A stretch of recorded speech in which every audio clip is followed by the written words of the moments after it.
ગુજરાત વિધાનસભાની કાર્યવાહીના પ્રશ્નોત્તરી કાળ દરમિયાન કોંગ્રેસના સન્માની ધારાસભ્યએ ગીર સોમનાથ અને જૂનાગઢ જિલ્લામાં બાળકોને ગુમ થવાની ફરિયાદોના સંદર્ભમાં પ્રશ્ન ઉઠાવતા અમે સ્પષ્ટપણે કહેવા માંગીએ છીએ કે બાળક એ પરિવારની લાગણી સાથે જોડાયેલું વ્યક્તિ છે. બાળક એ પરિવારનો હિસ્સો છે, પણ પરિવારનું ભવિષ્ય પણ છે ને સરકાર અને ગૃહ વિભાગ એના તરફ સંપૂર્ણપણે ધ્યાન આપવાનો સંપૂર્ણ પ્રયાસ પણ કરી રહ્યું છે.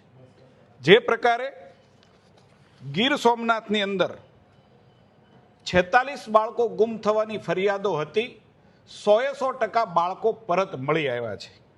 જ્યાં સુધી જૂનાગઢનો સવાલ છે ત્યાં સુધી 152 ફરિયાદો પૈકી 150 બાળકો પોલીસને મળી આવ્યા છે, તેમના ઘરે પરત મોકલેલા છે. 2 બાળકો હજી જે નથી મળીને આવ્યા એમની તપાસ ચાલુ છે.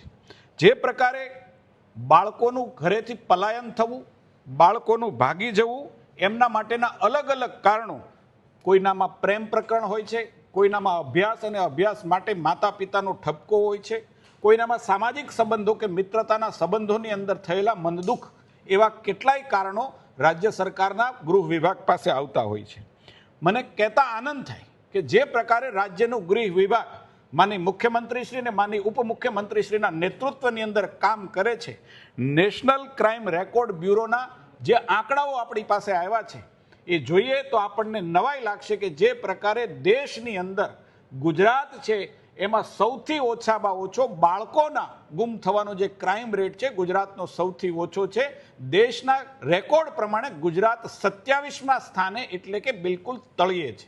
જે પ્રકારે ડિટેક્શન રેટ છે 99 થી 100%નો ડિટેક્શન રેટ એ ગૃહ વિભાગનો આપણે જેમ જૂનાગઢ અને ગીર સોમનાથના આંકડા જોઈએ તો આપણી સામે આવે છે.